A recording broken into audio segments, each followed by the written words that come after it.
Power on. Computer, where is episode 300?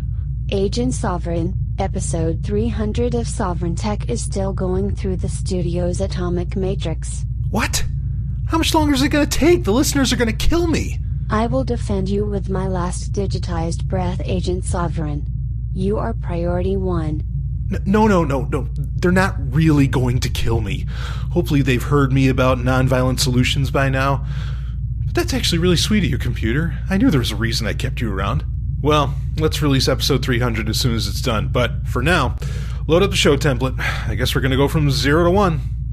Power on.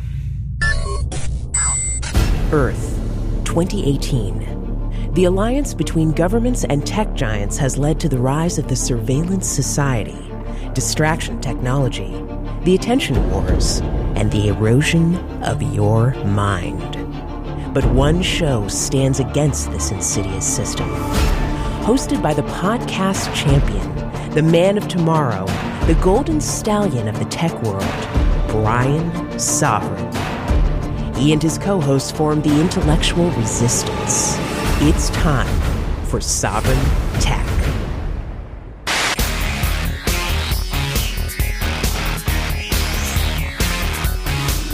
Dressing all in black, from your front to your back, and all your evil ways, they seem to go on for days, and as a matter of fact, you got one more.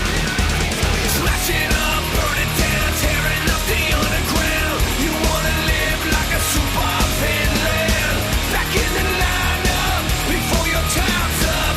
You wanna live like a super villain. Alright.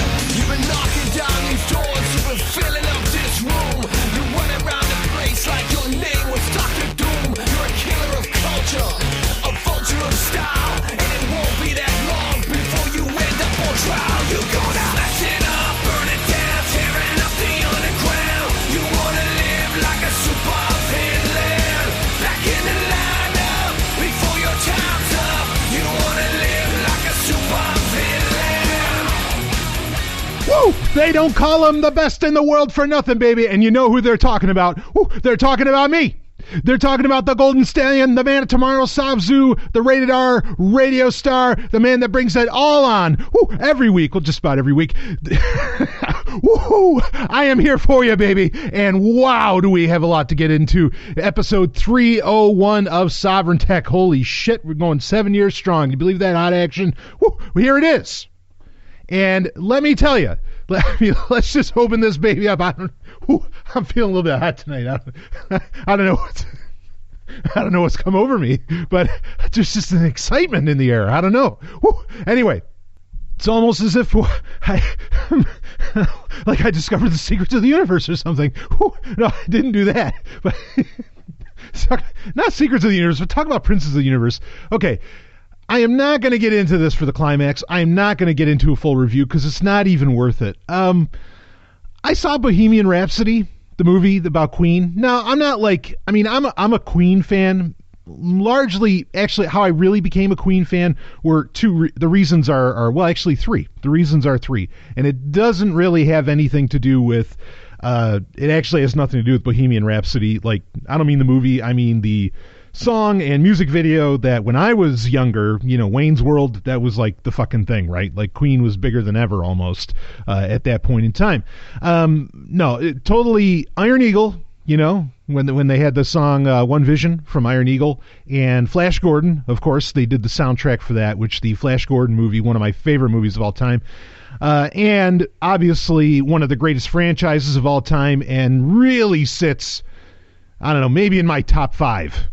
That being Highlander, Princes of the Universe, baby. I mean, I'm all for it.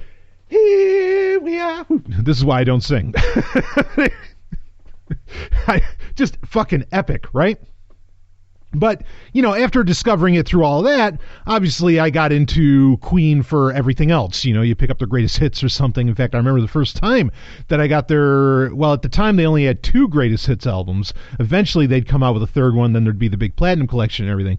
But I remember getting it at the public library, in Utica, New York, of all places. And I was like, wow, this is actually really great. I mean, everything, Fat Bottom Girls, the whole stuff. I loved all the music, and even the later stuff that would go on. And so I would become a bit of a Queen fan. I mean, I wouldn't say like I'm a huge fan, but boy, do I fucking get it. I really, really do. And Freddie Mercury, fucking brilliant. But I thought that this movie, Bohemian Rhapsody, I just thought it was terrible. I thought it was boring. It was ridiculously too long. And I don't even like necessarily so much of what it covered with Queen. But, yeah, it just didn't do anything for me. I don't know. I've actually been a lot of recent movies. Not that this should surprise anyone that's listened to Sovereign Tech for a while, but they've all disappointed me. Or most of them have disappointed me in some form or fashion. Just bullshit. Anyway, so, yeah, if you haven't seen the movie, my personal opinion is don't fucking bother. Like, it was shit. It was really, really shit. I couldn't believe, actually, just how disappointed I was in the film.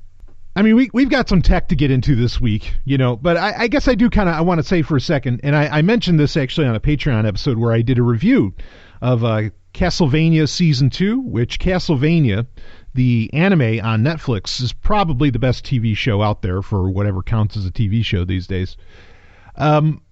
But in that, I brought up the news that there's actually going to be, Ridley Scott is claiming to be working on Gladiator 2, and this project has been greenlit. Now, also longtime listeners of Sovereign Tech know that, in fact, just in the past year, I've brought this up. I was asked what my favorite movie ever was, and it is Gladiator. Now, I have a rule. It's just a personal rule.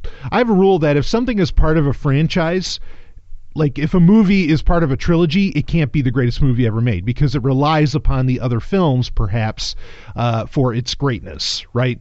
Like The Empire Strikes Back. Somebody said that's the greatest movie ever made. Like, I get it, but at the same time, it means nothing without the backstory of A New Hope.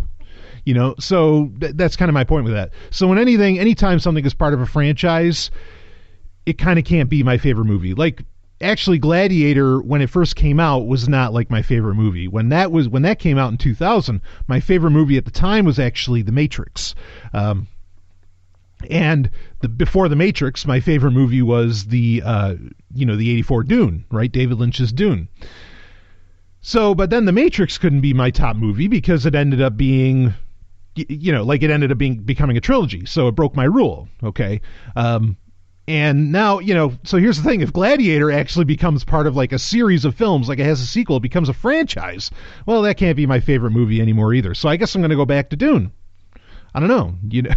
Actually, my favorite movie of all time, like if I didn't have that rule, would be, and this would have never changed, and it's been true even since I was a little kid, would actually be Star Trek The Motion Picture. I think that movie is positively brilliant, and it's only just now getting recognition for its brilliance.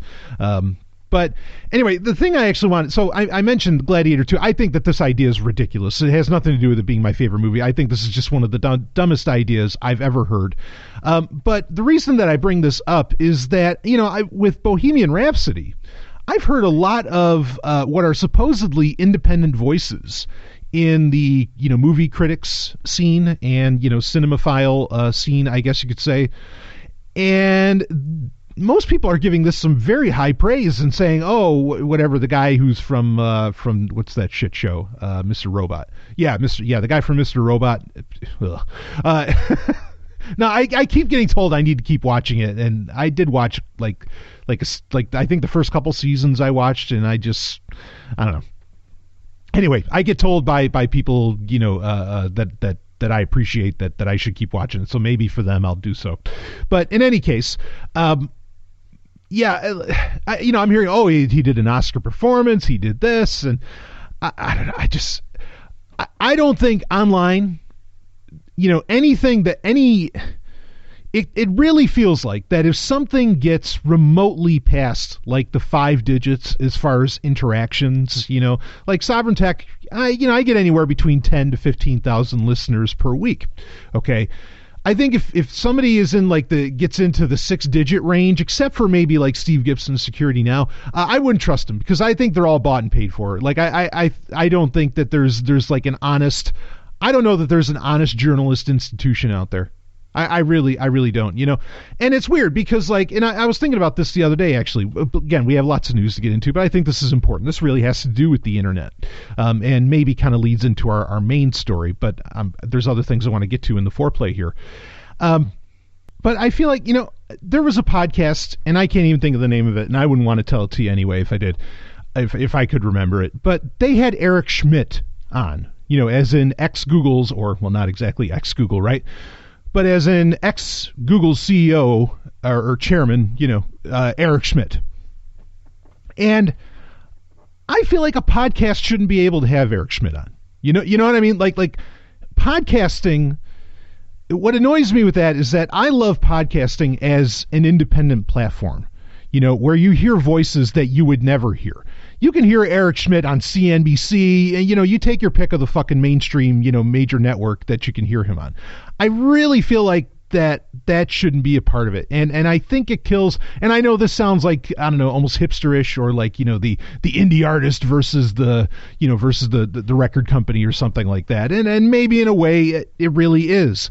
But fuck, I think that's just, that's ridiculous. And because I don't think part of the attraction, I think, over the years to podcasting was that you felt like, oh, this is like just maybe more of a regular person, and you're going to get an honest take on things, right? Like you're going to, this isn't somebody who's paid for by Northrop Grumman or something.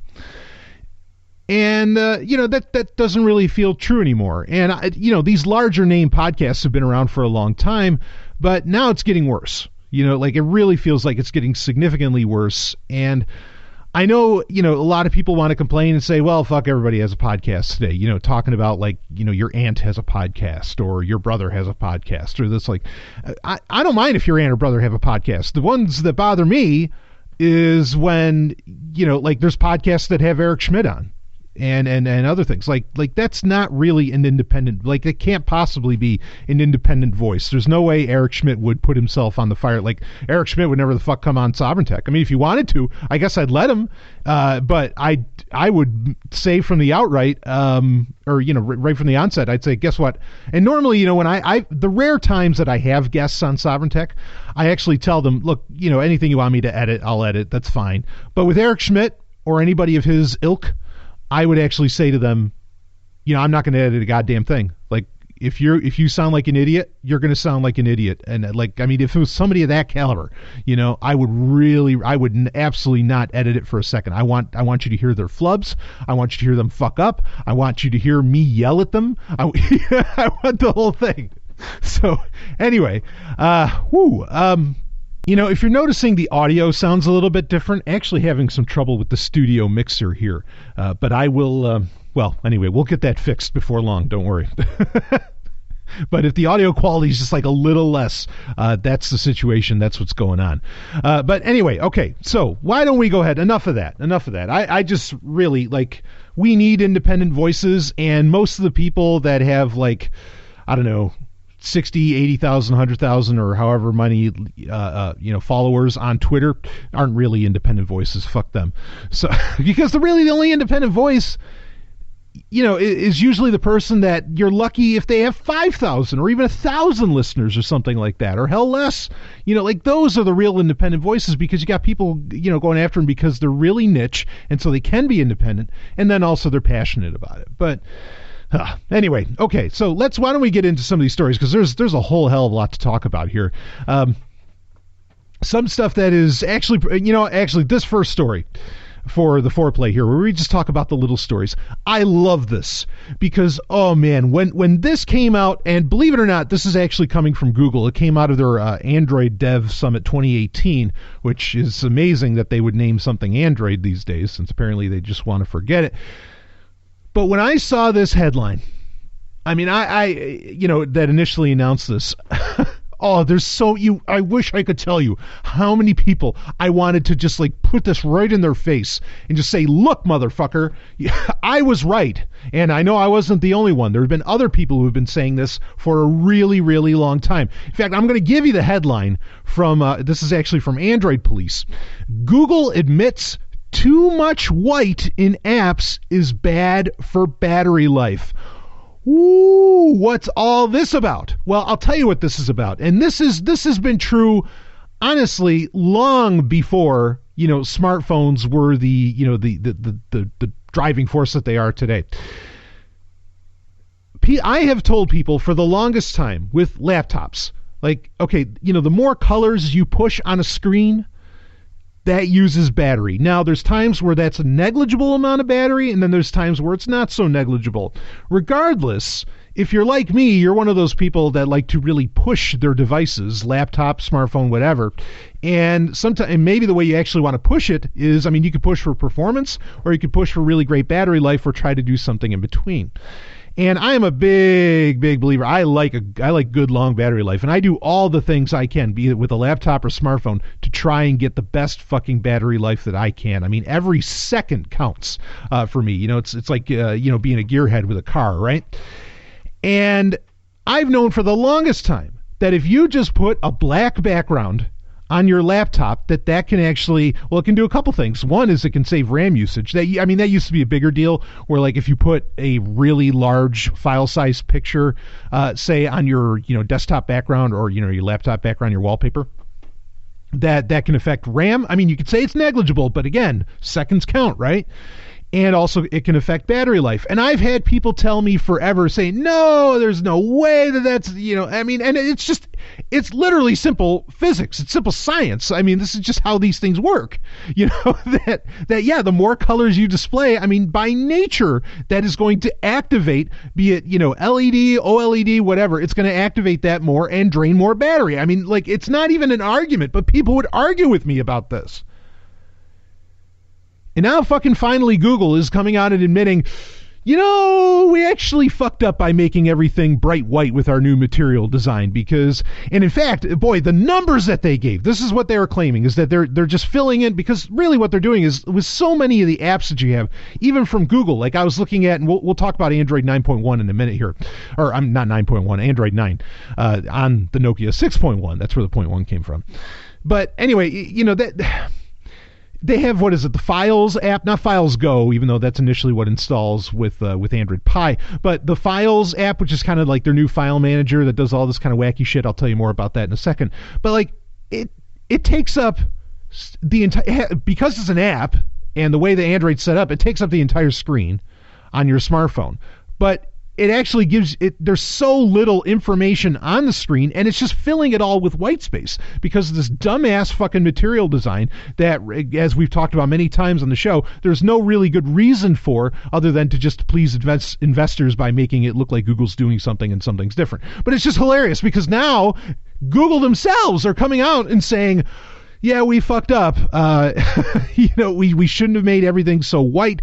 We need to start embracing dark mode, and all app developers, you need to start implementing dark mode. I couldn't be fucking happier about this. To say nothing of the searing of your eyes, okay, that's a whole other ballgame. But I have talked about this so many times over the years, and I remember specifically like 3 or 4 years ago talking about this, and the emails I got of people more or less telling me to shut the fuck up. That's ridiculous. Now you're just you're grasping at straws, Stallion, for something to talk about. No. Now you have one of the tech giants coming out there. In fact, let me see this number here. Let's see. Right here's Baines, Chris Baines, who's the guy that was talking about it from Google, went on to laud the introduction of dark modes, using the recent YouTube update as an example of the power benefits. The YouTube update to the app, where it allows for, you can do the dark mode on the site. Well, now the YouTube app also has a dark mode, saying this can save up to, the YouTube dark mode can save up to 43% battery usage during video playback and 60% when paused, with the phone set to 100% brightness when it's set that high. Even using a dark theme in Gboard, the Google keyboard, can reduce power consumption significantly by 21%. We're not talking about negligible here, folks. We're talking about, and I don't want to get all excited about dark mode or anything, because I get fucking annoyed when, the Apple people do that. Okay? But I'm telling you, I got so much shit for this when it is absolute, it's an inarguable point. And what the fuck was Google thinking? I still, to this day, I don't know what Facebook's thinking, why everything is so bright. Well, I don't know what any of these people are thinking, why everything is so goddamn bright white. Well, I kind of know, because that used to be, in many ways, what was necessary on CRT screens. Folks, practically nobody uses CRT screens anymore. They are the way of the dodo. And whether that's good or bad, that's another situation entirely. But they are the way of the dodo. 43%. Just using it on Gboard gives you 21%. 21%. This is not negligible.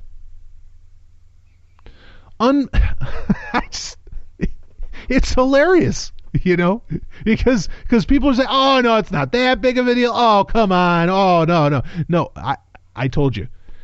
Even something as simple as having a black background can save you oodles of battery life. Now, oodles isn't a technical term, even though at Google, I imagine it would be. Like, they would probably, a company named Google would rate something in oodles, I'm sure. But regardless, I thought this was fantastic. I was like, you admit it, finally. And because I've been complaining about this forever, and I just keep getting told to shut up. Well, now you can shut the fuck up. So, anyway. But speaking of that, let's talk about really the most egregious use of this, which comes from really Android 9 or Android Pie. Just this past week, just a few days ago, my Nokia 6.1, which is my present daily driver, and actually I plan on it being my daily driver for a good long while because it's an Android One device, which I think we've talked about that on Sovereign Tech Prime episodes. I know I've talked about it on Patreon. Which if you want to become a patron, go to sovereigntech.com, and it'll take you right to the Patreon page. But anyway, the update came out for that, and with the Nokia 6.1, again, it's an Android One phone, which means that it gets at least 2 years worth of updates, and effectively getting the next two versions of Android, which I think with the Nokia 6.1 will actually put it up to Android 11 as far as what it'll get updated to. I mean, granted, a company can change its mind. Certainly ones like Motorola and so on have. But that's the claim. To be part of the Android One program, you have to offer updates to a certain point. And that's why, the only reason... there's been a couple phones I can think of where there was something like structurally or like some kind of actual hardware problem that was going on. But otherwise, the main reason that I get updated Android devices is really for the security of, updated versions of the operating system and so on. But if I have a phone now that for the next 2-3 years is going to get all the latest updates, well, then I don't need to buy a new phone for a long time. Great, I'm totally on board with that. They used to be the thing, right? That you'd only update them like every couple of years, because you would do it through the payment plan on your with your telco or whatever. But regardless, I'll ride this one out as long as I can. It's a fucking amazing phone. Android 9 though, not so amazing. And in fact, it's funny because, here they are at the Android developers conference there talking about ways to optimize battery life. And yet half of the features within Android 9 kill the battery life. Like a lot of this stuff is very automatic where there's like gesture-based navigation and what I mean by gesture, not gestures necessarily with your thumb, but like what you physically do with the phone will make it do certain things. For example, you can turn on where if you lift the phone up, if you flip it around, it will activate the screen to show you some notifications. Not uninterestingly, it will make it a completely black screen. Gee, I wonder why they're doing that. Oh, maybe because it saves battery? Having a completely black background? Oh! Well. Stallion was right. Anyway, stuff like that. That it allows for. One of the bigger features that they've talked about in it that, there's the security updates and everything, which, that's all fine and dandy. I'll tell you, before I get into some of the bigger features, the one thing so far that has annoyed me the most, you can turn off most of these gesture features, like, especially with a Nokia phone, they're giving you a very stock version of Android, and also because it's Android One, that you can pretty much turn off everything. The one thing you can't turn off is, holy fuck, the Google search bar is back. And you can't get rid of it. Like in Oreo, you could just swipe it away, and away it goes. It's gone.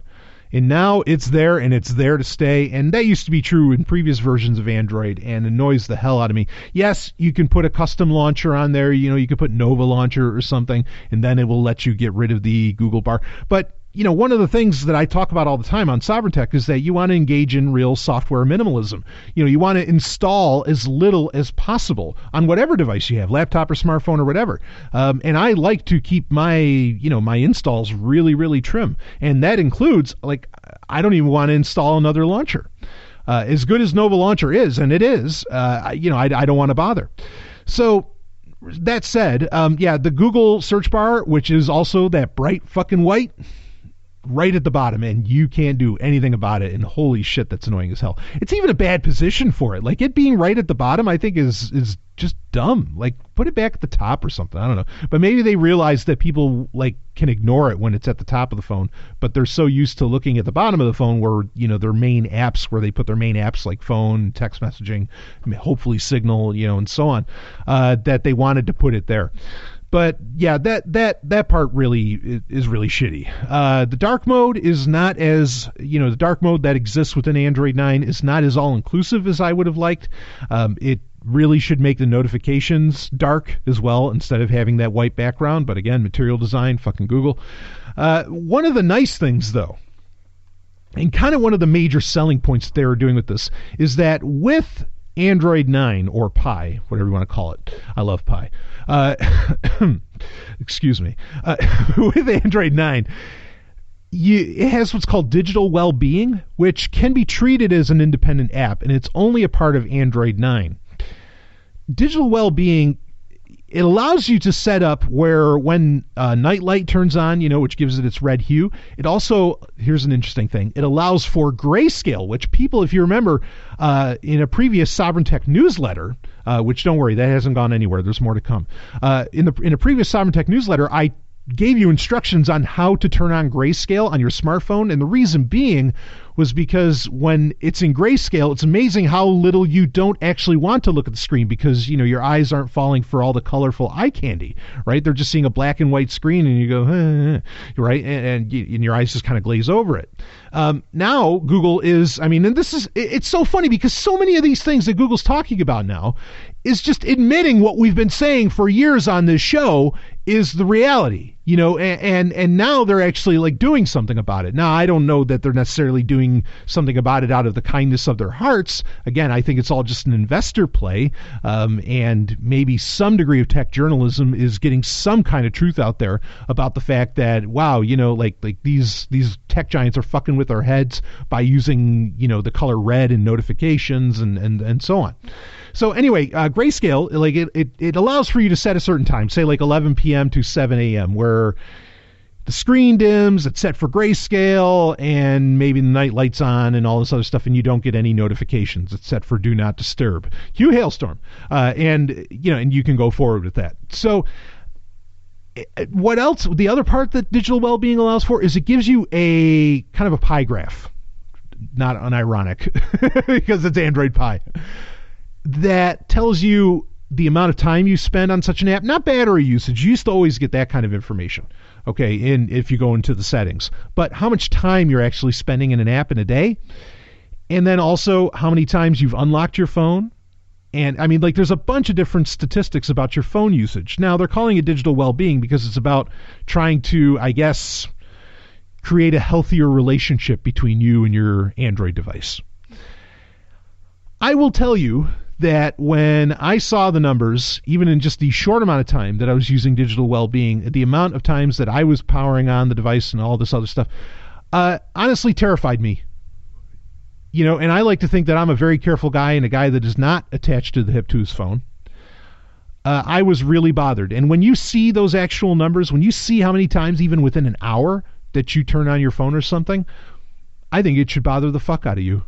And in fact, maybe if it's more than single digits, I think it should bother you. This is very interesting. Now, granted, I think what a lot of people initially are going to think when they, look at all this data, they're like, whoa, wait a minute. And a Sovryn Tech listener, this is absolutely the right thing for you to think. Whoa, wait a minute. Google has all that information about me and my phone usage? Yes. Now, let's be clear about this. They had it long before digital well-being was a fucking app and a part of the operating system. They've had this info forever. Okay? It's not anything new. Like, if you're just freaking out about the information that Google's collecting about you now, I mean, I'm glad you're freaking out, but at the same time, this has been going on for a very long time. This is not something new. But I do think, roundabout, it's a reality check, and it's an important one. So I kind of applaud this. Even though, yes, it's terrifying how much data Google is collecting about you, but also it's always been, long before digital well-being was a thing. Doesn't make it right. I'm just saying that, keep it in perspective. Now, the nicest feature, actually, of digital well-being, and in my opinion of Android 9 overall, this is the best feature. Now, I told you about how I gave you instructions in the Sovryn Tech newsletter in a past issue, how to set grayscale. It was a deeply hidden thing. You had to turn on developer options. It was just a pain in the ass. With digital well-being, you get a button, a quick button that you can put in your in the pull-down drawer, right? Normally where you turn on and turn off Bluetooth and Wi-Fi and all those quick features. You can edit and add in the quick feature that turns grayscale on and off. And I know there used to be apps that would allow you to quickly switch it and all that, but this is really nice that it's built right into the operating system at such a premier position, right by the clock. Which that's another thing that annoys me. They moved the clock to the left-hand side, which is normally where there's only notifications. I really don't like that. Maybe because I've become accustomed to when my screen is on, say I'm working out and I'm leaving my phone open because I'm going through the stereo and choosing songs, or stereo. Yeah, I'm playing it through a stereo and choosing songs to play and everything. I've gotten used to just looking at that top left corner to see if there's a notification or something. Now, I can't just look at a glance because the clock's there too. A little bit of annoying, but whatever. Fuck it. I mean, and if it keeps me from looking for notifications, all the better. But the best feature I think with Android 9 right now is that in the amount of time that I spent with it, is that you can put that grayscale button right there. It's a hot button and you can turn it on and off very easily. I think that's brilliant. What a great thing. The digital well-being thing, like, it seemed like kind of hokey originally and meaningless, but now I'm like, oh, you know what? No, because now I can talk to somebody and I can say to them objectively, if they have a phone with Android 9, which, understand, there's only like 5 or 6 phones out there that do, the Nokia 6.1 being one of them. You can say to somebody, oh yeah, how much time do you spend on that? And you can, not that I want to know necessarily about a person, but if we're having a conversation about, health and their use of their smartphone, well, now there's objective metrics for them to see. And I think that could be a very powerful thing of adjusting to a healthy relationship with our electronic devices, which I think is incredibly important.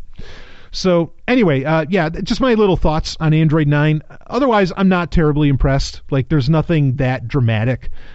You could argue that the grayscale thing and digital well-being in general is kind of dramatic, but otherwise I don't necessarily see anything dramatic. My main reason for wanting it is literally comes down to, like, there was that major exploit that was talked about that affected every version of Android except for Android 9. It was the only one, and it's kind of what inspired me among other things, the fact that my phone was getting long in the tooth, to get another phone. But I wanted to do it, like, the Nokia 6.1's probably the best phone out there because it's cheap. I mean, it's really, really cheap, and it is Android 1, and it gives you the latest versions of Android and everything, and it will for the next, few years anyway. So, all right, let's move on to another story here. Some interesting security research has been done on hard drives or SSDs specifically for laptops or for desktop computers. And what was discovered, and particularly I think the research was done on Samsung and Crucial solid state drives, was that their hardware encryption was not up to snuff. Like Samsung, which is kind of scary, especially with Samsung, since they generally make what are considered to be the best solid-state drives in the world. But their hardware encryption that was implemented into their solid-state drives was not easily exploitable, but the potential was really there. Now, what a lot in the enterprise space, what a lot of people will do is they will use BitLocker, right? Which, because a lot of the enterprise space uses Windows 10, not all, but a lot uses Windows 10, and you would use BitLocker. And granted, BitLocker I don't think is going to stop the NSA or anything, but your run-of-the-mill hacker, yeah, BitLocker probably does a little bit. You don't want to trust it, with your life because it's not open source and the code's not checked. But what was effectively happening is that Windows 10 was being very lazy in that it was not enforcing BitLocker across the board. And instead of using the software encryption, which is BitLocker, it was defaulting to using the hardware encryption of the solid-state drive, and that hardware encryption, again, is questionable at best. And there are some other issues involved with this, too. I put a link in the show notes. So, first off, you can only use BitLocker encryption. And, hey, look, it's better than nothing. Like, if you want to use serious hard drive encryption, I recommend VeraCrypt. Used to recommend TrueCrypt back in the day, but, then we talked about that years ago on the show. Use VeraCrypt, okay, really. Or at best, use Linux, which has built-in, incredible software encryption in the first place, right from when you boot your computer. But yeah, use VeraCrypt. But if you're not using VeraCrypt, because actually some computers actually get significantly slowed down, like with crazy load times when you put VeraCrypt on it. But that's a very specific hardware configuration, but it's one that you can't really guess all the time. So I understand where maybe some people don't want to get as involved as it is with using VeraCrypt. And I think using BitLocker is a totally valid thing to do to certainly stop a certain demographic of malicious actor against your digital life. But the thing is, to use BitLocker, you have to have Windows 10 Pro. Otherwise, it's just not a part of the program. But if you are using Windows 10 Professional, you can use BitLocker. And I actually put a link in the show notes that gives you a command which forces Windows 10 to use software encryption at all times. There's also a command in the article that will let you know whether or not Windows 10 is using hardware or software encryption, whether or not you need to really enable it. But I recommend, if you do use BitLocker, or first off, if you're using Windows 10 Pro and you're not already using VeraCrypt, go ahead and enable BitLocker. Okay, of course. It doesn't, in Windows, it doesn't slow anything down. I mean, it's baked into the operating system, okay? Go ahead and use that, but then make sure, put in that command that will force it to always use BitLocker. So anyway, it's an interesting thing. I mean, and really, it is concerning, specifically that, I think there was a Crucial MX300 that they were testing, a very popular drive, that the hardware encryption that they were claiming to offer was not living up to snuff. So yeah, go ahead and, use all the encryption you can. There's the great argument that, bad encryption is like having no encryption at all. I do get that argument, and I largely agree with that argument, but then at the same time, there's not just one kind of malicious actor out there that's trying to get access to your data. There's a lot of different types out there, and if you can stop some of them with one thing, as long as it's not, hitting your performance too hard and stuff like that, well, then go ahead and use it. And that's why I say go ahead and use BitLocker. Just understand who it can stop, and the government is not who it can stop. Or Microsoft, for that matter. But anyway, let's move on to another story. Boy, this one was a hell of a thing. In fact, actually, this is, especially if you're a Windows user, which I know most of my listeners, as much as we push open source, and switching to Linux and so on, either a lot of my users are, like me, where they have multiple computers, one of them runs Linux, the other runs Windows, Winux, I almost said that. But, I know I have a lot of Windows users in my audience. This is something that, oh man, talk about bringing back memories, baby. Winamp is back. And it really whips the llama's ass. People that use Winamp know what I mean when I say that. But yeah, so a few years ago, now, okay, funny thing. So originally Winamp, 20 years ago, was made by Nullsoft. I mean, this was such an OG piece of software, that was one of the original MP3 players. I mean, it's just been around for fucking ever. And it was originally done by Nullsoft. Then Nullsoft ended up getting bought by AOL, of all things. Now, a few years ago, Winamp not AOL, but Winamp got bought away from AOL by a company called Radionomy, which Radionomy is a company I'm very intrigued by, and that actually I've been kind of in ways been working with for about over a year now. But that's a whole other situation. And they are finally, like, it's been 4 years and they've done nothing with Winamp since they bought it from AOL. And AOL tried to make a big push with it, right? Like they did they were trying to release Winamp for Android and tried to make that a big deal and so on. And it just never really took off. And they were even like advertising it, I remember, on the Twit network and so on. But now, now Radionomy has finally done something with it. And they released version 5.8, and actually there's a link in the show notes that you can check out the entire changelog. And it is a lengthy changelog. The most important thing that they did was making it fully compatible with, Windows 10, because, 4 years ago was, there wasn't even really a Windows 10 at that point. And the interesting thing is that they are claiming that there's going to be, in fact, there was an interview with TechCrunch, and the CEO of Radionomy, Alexander Sabajian, he came out and said specifically in that, there will be a completely new version next year, referencing 2019, with the legacy of Winamp, but a more complete listening experience. You can listen to the MP3s you may have at home, but also to the cloud, to podcasts, to streaming radio stations, which is what Radionomy does, by the way, and to a playlist you perhaps have built. Now, this isn't the first piece of software that could do this, but this gets really interesting because a lot of people that have been using Winamp for years or have known about it for years, they know about like Shoutcast and some other technologies, Icecast and things like this, that allow you effectively to create like your own radio stations. And that was a really cool feature of Winamp. I mean, obviously for most people, the really cool feature of Winamp was all the visualizations that you could just watch for hours, right? Like I remember watching the one where it's like an X-Wing doing a Death Star run, and oh man, it was Milk Drop or something. Oh, that was so fucking cool. You start putting on Kickstart My Heart by Motley Crue, and then you see that X-Wing going, oh hell yeah. Woo.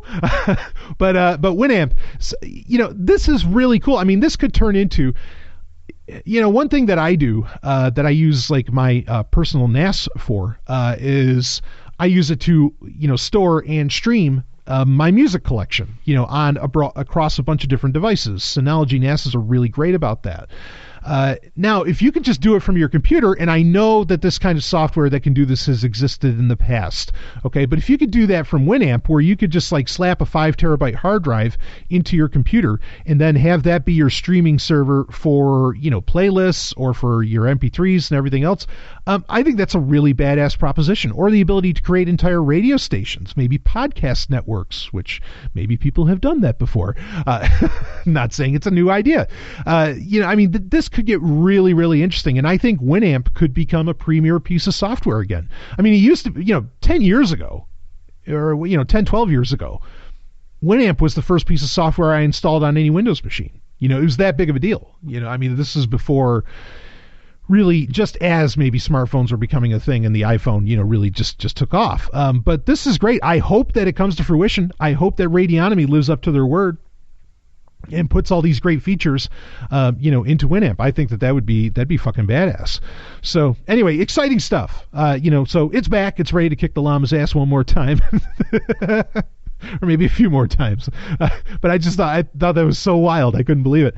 All right, another story. So this is interesting from the Signal app is getting, first off, I love the Signal app. I use it. I recommend it across the board. One of the great things that I love about the Attitude, of course, it's a very small team at Open Whisper Systems, or now the Signal Foundation. One of the, since it is a small team, they have this really great attitude of they want to collect as little data as possible about you. And so if they can encrypt fucking everything, they would. And they're working on it. And one of the new features that they're going to be, it's in beta right now, but that they're going to be adding into the stable app soon is what's called, let's see. Oh yeah, sealed sender. That's it. I was just going to call it an envelope, but it's sealed sender. And the basic idea is that this will hide, when you send a message via Signal, it encrypts whatever's in the message, but you still know who's sending to who. Sealed sender is a technology, and I put a link to the blog post, is a technology that's going to keep you from knowing who's sending to who. If you're monitoring that traffic data, sealed sender would keep you from seeing where that data is going. Like before, say whoever was watching, metadata from Signal would be able to know, okay, they sent this message to this person and so on. Now you won't be able to do that, or at least that's the basic idea. It's really, this is some fine cryptographic work, to say the least. And bravo on Signal for implementing this, or it becoming implemented. Right now, again, it is just in beta. I don't recommend. They say you can test it out with the beta app. When your life counts, I don't recommend using a beta app of anything, because it's just that it's in beta. There are bugs by design, not designed, but by the nature of it, I should say, that there are bugs involved. So I don't recommend using the beta app for Signal unless you have a very specific device for that sort of thing. But this should be rolled out to the stable channel eventually. But nice move. Now when the feds go knocking at the door at Open Whisper Systems, or the Signal Foundation, I got to get used to calling it that, they can just say, well, I don't know who sent that. It's been encrypted. And fucking right. So because the feds have knocked on that door before, and granted, thankfully, they had very little information that they could hand over about anybody. Pretty much all that they had before was when a person was last logged on, and and like in phone numbers, I guess, that's about it. And so, the less that they're on the hook for, they know, the better they are. So good on you, Signal. Okay, one last bit I guess we'll get into for the foreplay here, then we'll start getting into our main story. This is something that I think is creating a lot of FUD. And what it is, IBM announced that they have intention, and that they effectively are, buying Red Hat for $34 billion. Now, Red Hat is one of the major players in cloud and in the enterprise space. They've been around for a very long time, since the 90s. They are, back in the 90s, for a lot of people, Red Hat was Linux, and including in many ways for me. Granted, they would, of course, be one of the major contributors and driving forces behind the more open version. Red Hat's open, but the community-based version of Linux, that being Fedora, which is one of my favorites. I learned, about RPM packages and so on, mainly because Red Hat was the shit back when I was a younger man. And this, you got to understand, okay, now why is IBM doing this? Because if they buy for $34 billion, which is just mind-boggling that we're talking these kinds of numbers for acquisitions these days, but that's what they are. And now if they buy Red Hat, as far as cloud goes, they effectively, combining IBM and Red Hat, you do end up with a company that is larger than what Amazon is doing, larger than what Microsoft is doing, and larger than what Google is doing as far as cloud. And so that makes all the sense in the world, right? Now, I know a lot of people, and believe me, I'll be the first to sign up with you, that don't trust IBM. No, I don't fucking trust IBM either. They have a very ugly history, especially when the further in decades you go back, the uglier it gets. However, I will give the devil its due in that since the 90s, now granted, part of this I think is because IBM wanted OS2 Warp to actually be a thing, okay, that their operating system. But since the 90s, IBM really does have a pretty good track record of supporting open source and Linux in general. A far better track record than any of the other tech giants. Just a far better track record. And so, I know a lot of people are kind of crying foul about this. I'm not saying it's a good thing. I don't think when companies get to that size that it's ever a good thing. But at the same time, I think that there's a lot of FUD around this. I think that a lot of the concerns are way off. Look, we've been saying this. We're in episode 301. We've been saying since episode 200 that the open source movement, open source software, the philosophy of open source has already won. The whole closed source, proprietary, blah, blah, you think you own this software shit is, the code, that those days, it's over. It's over. It's a slow death that's going on right now, sure. But the open source movement has won. The open source software has won. And if anything, the reason that IBM is buying Red Hat, it's because they know that. They know that their model is dead. And the best thing they can do is pretty much migrate to the closest open source version of who they are, which, I think one can make a fair comparison, not saying that they're evil, but that Red Hat is the IBM of Linux. Okay, I don't think that that's an unfair thing to say. And so, with that in mind, I think this is just IBM getting a foothold in the open source future, that we already live in. So I don't necessarily see, it's bad in that, fuck IBM, but at the same time, it's not the nightmare scenario that I think people are describing, because again, software is by default going to open source because open source is just so disruptive and so fast and so, you can't stop it, that the only thing you can do, and even Microsoft is realizing this, the only thing you can do is embrace it. It's all you can do. Otherwise, you're going to become obsolete if you don't. Really, maybe one of the smartest things that Apple did years ago, even though it doesn't seem like they do much with it so much anymore, was, taking advantage of BSD, when they created, OS X. Just embrace this shit. So anyway, I think this might speak to what we're about to talk about in our main story. So I will be right back with some Sovryn tech. But yeah, fuck IBM, but it's not as bad as everybody's saying. Hey, look! Got an energy spike. Hold on! Launch. Bombing the Narn back to the Stone Age wasn't enough for you? Then we heard it. The sound of something terrible being born. This is madness. Station 3 to Commander Ivanova. Centauri have launched a full-scale assault. Time is coming on! It's our turn now! 2 million tons of spinning metal, all alone in the night.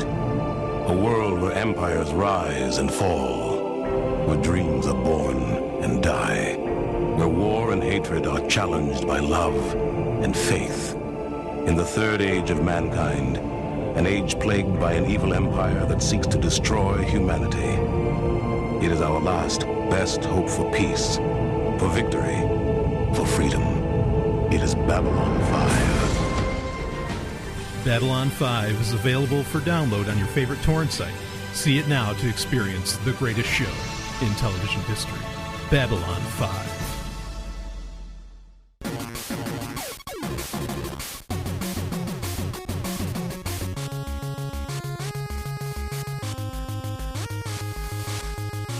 Story of the week.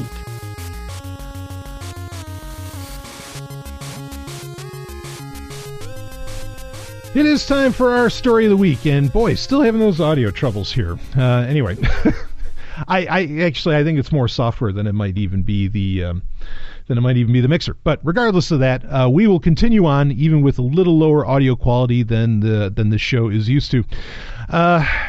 So our story of the week, again, we were just talking about the open source movement and the dangers of, these huge acquisitions. And they're not even conglomerates. These are just becoming massive, massive companies. And I think this kind of speaks to it. So Tim Berners-Lee, who I'm largely a fan of, and this is the guy that effectively created the web back in '89, he has concerns over what the internet has become. This is not new for Tim Berners-Lee. He seems to do a bit of a rallying cry every few years. I say that with no disrespect to him, but every once in a while, and he has the clout, he has the name branding power, to be in the news when he has something that could be considered incendiary to say. And considering that, well, for me personally, especially in the past year and a half, maybe 2 years, I've really been on a path of, I know this is going to sound weird, and it certainly sounds weird for a tech journalist to say, which I am. I've really been pushing in the direction of a much more analog life, and I don't know any other way to describe it than that. Not anti-tech, but just not relying upon interconnectivity and the internet in general as much. So, and I am, maybe that's a larger thing to talk about at some point, and maybe I could tell you what steps I've taken personally to do that. But now is not the time to discuss that. I want to talk about what Tim Berners-Lee had to say. Actually, isn't it Sir Tim Berners-Lee? I think he's been knighted. So anyway, so this is from Reuters. Father of web says tech giants may have to be split up. Ooh, what's all this about? So here we go. Silicon Valley technology giants such as Facebook and Google have grown so dominant that they may need to be broken up unless challengers or changes in taste reduce their clout, the inventor of the World Wide Web told Reuters. The digital revolution has spawned a handful of U.S.-based technology companies since the 1990s that now have a combined financial and cultural power greater than most sovereign states. Tim Berners-Lee, a London-born computer scientist who invented the web in 1989, said he was disappointed with the current state of the internet, following scandals over the abuse of personal data and the use of social media to spread hate. Quote, what naturally happens is you end up with one company dominating the field, so through history there is no alternative to really coming in and breaking things up, Berners-Lee, 63, said in an interview. There is a danger of concentration. That's what he says. But he urged caution, too, saying the speed of innovation in both technology and taste could ultimately cut some of the biggest technology companies down to size. Quote, before breaking them up, we should see whether they are not just disrupted by a small player beating them out of the market, but by the market shifting, by the interest going somewhere else, end quote, Berners-Lee said. Apple, Microsoft, Amazon, Google, and Facebook have a combined market capitalization of $3.7 trillion, equal to Germany's gross domestic product last year. And then there's a subheader here, love and hate. Berners-Lee came up with the idea for what he initially called Mesh while working at Europe's Physics Research Center, CERN, calling it the World Wide Web in 1990. The story goes on. When asked who had the biggest intellectual influence on him, he said, quote, Mom and Dad, end quote. Quote, they were building computers, so I grew up living in a world where everything was mathematics and the excitement of being able to program something was very fresh, end quote, he said. There was, he said, no eureka moment. Instead, it was hard work, the experience of working in computer science and an attempt to overcome the frustrations of trying to share information with colleagues and students. Quote, eureka moments are complete nonsense. I don't believe the one about Archimedes. He had been thinking about it for a long time, end quote, he said. Now a professor at MIT and the University of Oxford, Berners-Lee expressed dismay at the way consultancy Cambridge Analytica obtained the personal data of 87 million Facebook users from a researcher. That scandal, he said, was a tipping point for many. Stallion breaking in, I agree. Quote, I am disappointed with the current state of the web. We have lost the feeling of individual empowerment, and to a certain extent also, I think the optimism has cracked. End quote. Stallion breaking in again. I agree. Completely. I don't feel individually empowered, not by most of whatever the tech giants push out there.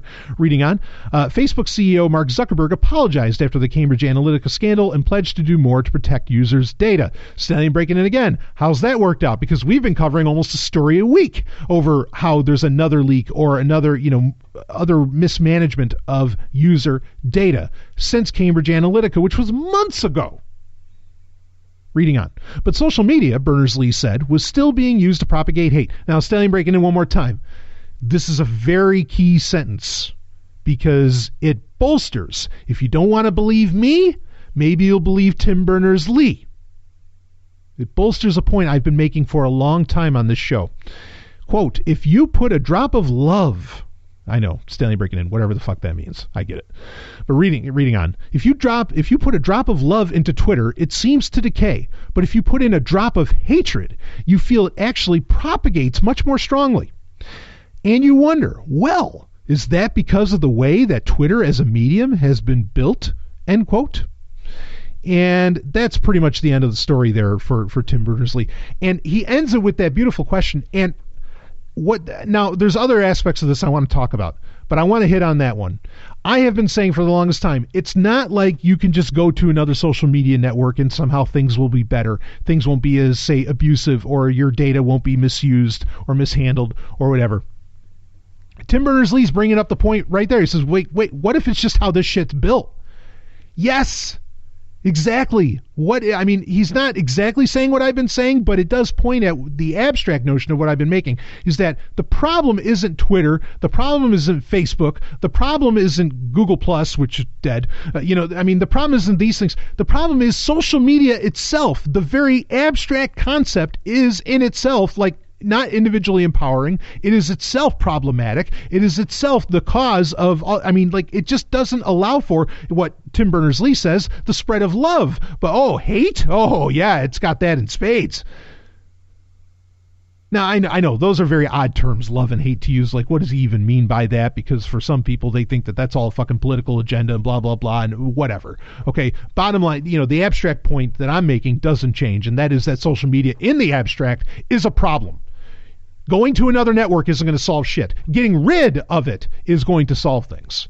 Okay, now what comprises social media? Do bulletin boards comprise social media? I would argue actually no. Part of the problem, why I think this stuff propagates, just like Tim Berners-Lee said, is because of the speed of the speed and almost the efficiency of how the information can be displayed, say, on a Facebook newsfeed. As to where with a bulletin board system, there's complexity that gets in the way, and also the way that the information is kind of built on top of each other, it doesn't lend itself to just being bombarded with abusive messages or something within it. It's not that it's not there, it's just that it creates degrees of separation that makes it a little more palatable and slows down the information to where I think the human mind, at least at present, can handle it better. So, there's things that I count within social media, there's things that I don't. But mainly when we're talking social media, we mean, something, like a Twitter or Facebook and so on, which I would argue that bulletin board systems and even IRC really aren't. Because IRC does not allow for an efficient, or what could be called efficient, collation of communication. And that, I would almost argue, is part of the problem. And not just that it's efficient, but also that it is persistent. That's another major change, because with IRC, it's not so persistent unless you keep a log of it, right? It disappears as soon as you close, as soon as you leave the chat room. As to where with Facebook, it's just always there, and you keep going back and you keep rereading it. And what did this person mean by this? Oh my God, the world hates me, blah, blah, blah. And that's what goes down. So anyway, but that's not the main thing that I want to talk about with this story. The main thing is, and I appreciate that Tim Berners-Lee is saying, well, perfect world, some little upstart, and I don't even say startup, some upstart will come up and will knock out, say, Facebook's monopoly, or, quote-unquote, quasi-monopoly, of course, or, whatever company, or it'll knock Google out of search and so on, which, by the way, DuckDuckGo's usage numbers are significantly up, which that's exciting. He's saying that we should really, before we take any kind of legal action, we should just see if there's not some quick disruptive technology that will just, destroy these tech giants anyway. Now, he's arguing, though, that maybe that won't be possible, and the only tool we will have at our disposal is to, use antitrust legislation and to break these companies up. Tim Berners-Lee, I respect the hell out of you, and I have to respectfully disagree. Using legislation, breaking up these companies will do nothing to solve these problems. He's pretty much admitting he knows that there needs to be either a change in tech and change in technology or a change in taste. And that really all comes down to education. And that is the only genuine solution for this sort of thing, is to educate people in the fact that, hey, maybe social media itself is a problem, or maybe whatever, this search engine or this or whatever is a problem. Like I mentioned earlier with Android 9, having that digital well-being app, seeing the raw, numbers that don't lie to you, that are telling you how much you're using your smartphone and what you're doing with it and how many times you powered it on and blah, blah, blah, should be disturbing as fuck, like I said. And just being educated about that and seeing it, it got me. I think that can do far more than any legislation, because legislation, fine, you legislate this company today, another one's just going to come up in its place. There has to be a change in mindset. okay, in why having companies of this scale and why you have companies with this much data about you and so on, like Facebook and Google, why that's a problem. You have to tell people why. Just hoping that there's a change in taste or going for, legislation, or even like expecting some kind of, like, again, I'm saying that I think there is no technology that can come up and disrupt Facebook. The abstract idea of something like Facebook has to die. We as humans, and you could say, well, what about a transhumanist future? Okay, you tell me when you get there. We as humans cannot handle talking to potentially interacting with 5,000 people at once based on one thing that we say.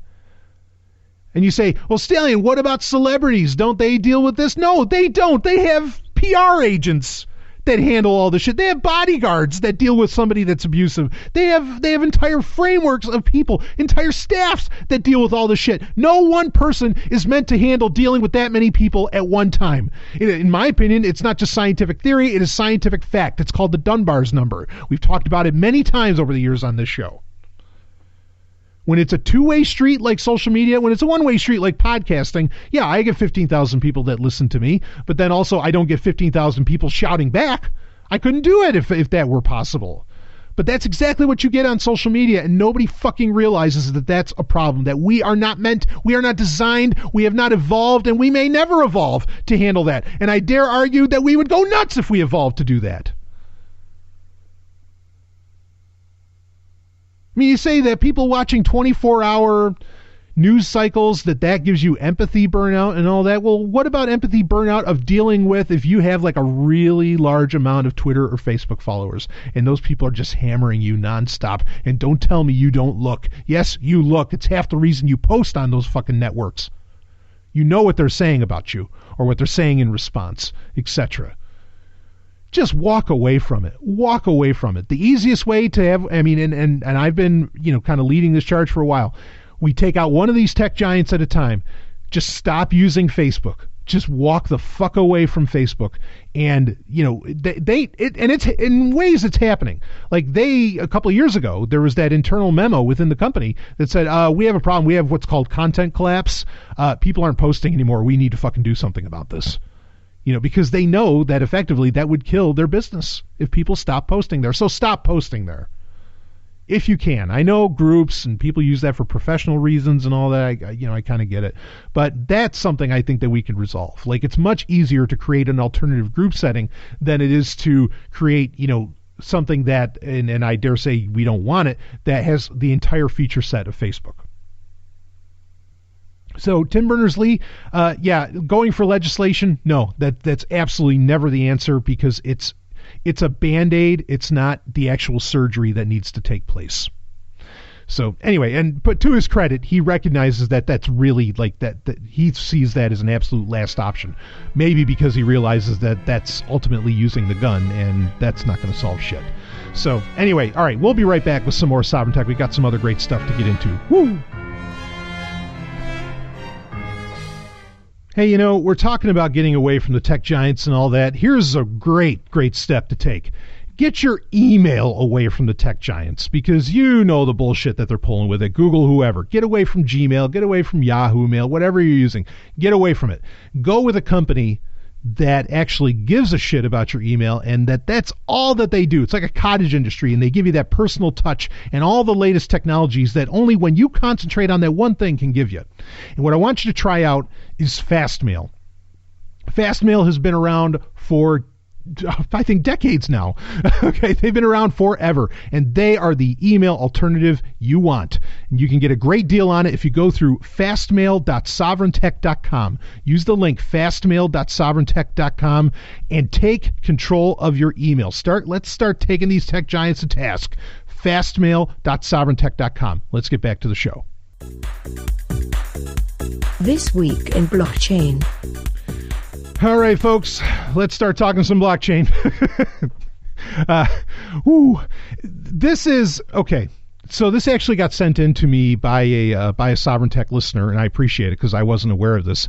And kind of a side note that they actually made to me is that they heard a new meaning for the acronym MAGA, M-A-G-A, which of course is normally what, Make America Great Again. Okay, like when was it?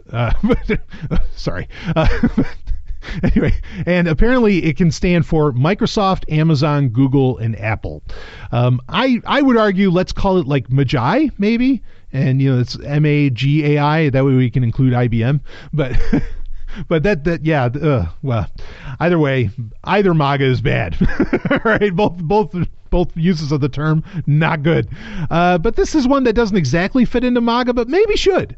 That being Wal-Mart. Wal-Mart is really a tech giant. In fact, they've been dealing with Microsoft pretty closely as late, really to put a stop to Amazon. And I would dare argue that Wal-Mart is kind of the one company that can take on what we call in Sovryn Tech Amazon's world domination tour. But a place that I think a lot of people don't realize that Walmart really has a very real stranglehold in. I think people know it, but they don't think about the broad scope of it, of what it exactly means. That is healthcare. Of course, Walmart pharmacies are, how many people? That's half the reason they might go to Walmart. And knowing that people need to get their, prescriptions and drugs and whatever else, it's a great way to sell them a whole bunch of other shit on their way of walking to the pharmacy, which is what it's really all about. But anyway, this was kind of interesting in that there was a patent, and this is from the story, link is in the show notes for it. There was a patent filed by Walmart with the U.S. Patent Office in December of 2017, so almost a year ago, for a wearable device, or I'll read here, for a wearable device and innovation that marries blockchain technology to electronic health records, or EHRs. Quote, there is a need for a method and system for obtaining a medical record stored on the blockchain when the owner of the private key cannot readily provide the private key, end quote, the application states. The wearable device for storing the encrypted private key and public key for accessing the data could be a bracelet, necklace, or a ring. Two other technologies would be required to, quote unquote, unlock the chain: an RFID scanner for obtaining the public key and a biometric scanner to verify some aspect of the consumer's identity, such as a facial feature, fingerprint, or iris of the eye, for example. These announcements from Walgreens, because there's more in this about Walgreens, but also particularly for Walmart, among other organizations looking to improve healthcare by expanding access and lowering per capita costs, are coming to market more frequently. And this is true. Now, okay, I want to, just out front, once again, in the abstract, this is actually a great idea. Okay, so basically the idea of that, or what I'm hearing about this patent file is that you will have either on a ring, on a bracelet, whatever, okay, and all based upon a blockchain. You will have access to, or you will be able to transport your EHRs, your health records, wherever you go, and it's encrypted, and it's only shareable when you decide to, when you give something access, by sharing your public key and so on, and however that works, as whatever works as a password for that. Okay. But the bottom line being is that you actually have control of your health, your health data. Okay. On a distributed, on a peer-to-peer system. That in and of itself is a great and wonderful thing. Okay. Nobody should be storing, because talking about data leaks throughout this whole episode, but over the years, we've covered far too many times where, servers at hospitals, doctors' offices, and so on, where there have been major data leaks that have to do with your health records, which one could argue is the most important data about you. None of that should be stored in servers. It just shouldn't. There should not be a server infrastructure for your health data. You should be in control of all of your data, but you especially should fucking be in control of your health records.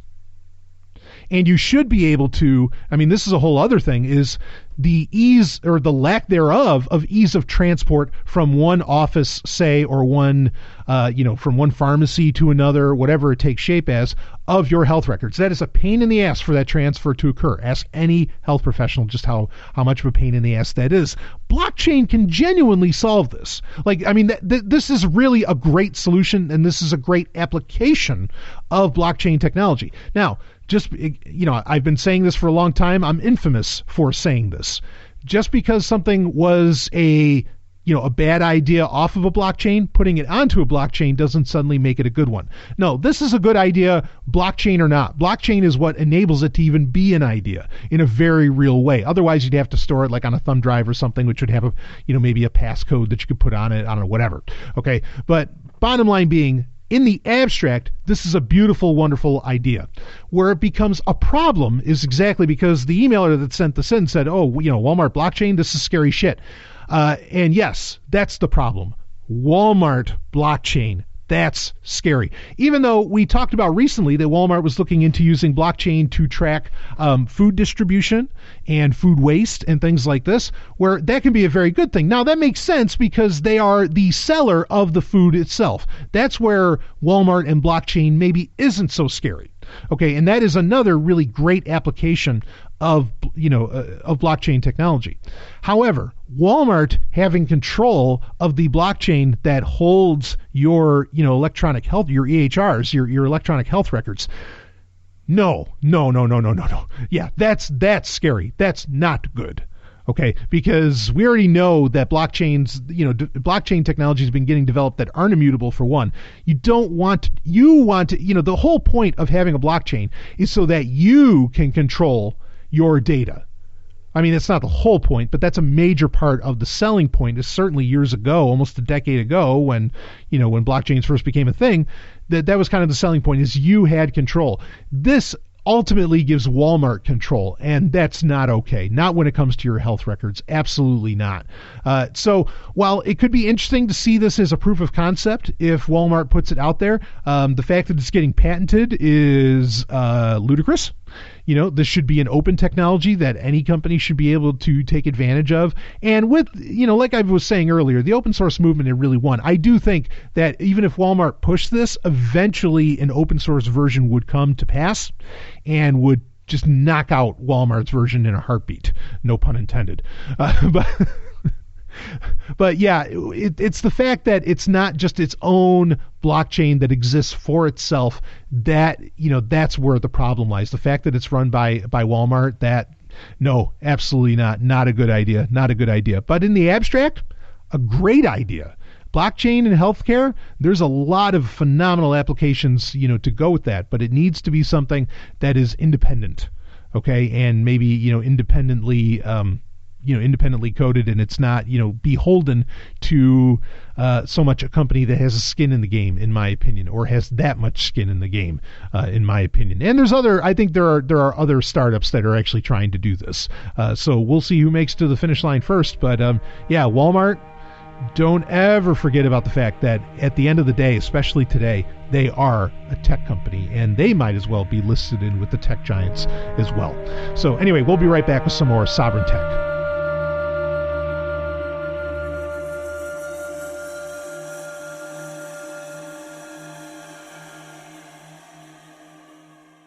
From Big Finish Productions, Blake 7, The Classic Audio Adventures. I'm taking Liberator in on manual. We'll be in teleport range in 2 minutes. What the hell was that? Information. Liberator has been attacked. You don't say. Put up the force wall. Confirm. Message to all ground commanders. Initiate the final phase. Let's crush these rebels once and for all. My name is Avon. Kerr Avon. Kerr Avon. Our hostage arrives, but you may be unnecessary. As a hostage, it's nice to be superfluous. You can go to Blake7.com to find more of the new adventures of one of science fiction's greatest masterpieces, Blake 7, at Blake7.com.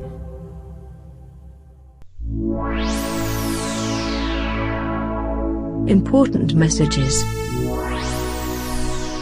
So what are we going to end up calling it? Magwi? Microsoft, Amazon, Google, Walmart, Apple, IBM? At least then we don't get confused with MAGA, but again, either way that's said, that's bad. All right, so anyway, it is time for important messages where you send messages in to me, course, you can email me, bbs@sovereigntech.com. You can go to contact.zog.ninja to use the contact form, which can keep you as anonymous as you would care to be.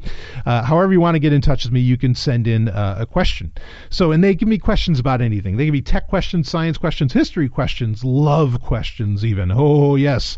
And patrons, those that know you got a Relationship Rhombus show coming up for November 2018 where Stephanie Murphy and I, we go to town on whatever relationship questions you have. It's always a lot of fun, but that's for patrons only. I do want to say quickly, for those that don't know, I have started a new podcast series, and it is for Sovereign Tech patrons only, and it's called the User Podcast. You have to become a $5 a month at least patron to get access to it. The first episode is out. It's called In the Beginning, and well, I mean, people are going nuts over it. Let's just put it that way. They love it. They absolutely love it. I am so honored that they do. I've talked about the User Podcast before, and it's really a podcast that's just all about, it's life, the universe, and everything, but it's how to no longer be a cog in the machine, because user stands for unexpected system error, and the unexpected system error is you. But you've got to become a patron to get access to that, and you got to be at the $5 tier. And we start right from the beginning of the universe, and we're going to go all the way up for years. This is going to be a show. There's 4 digits in the episode numbers, folks. This is going to go a good long while. I'm very excited about this. So yeah, check out the User Podcast. Become a patron if you've yet to. So all right, and that one doesn't have the audio flub that's going on with this episode.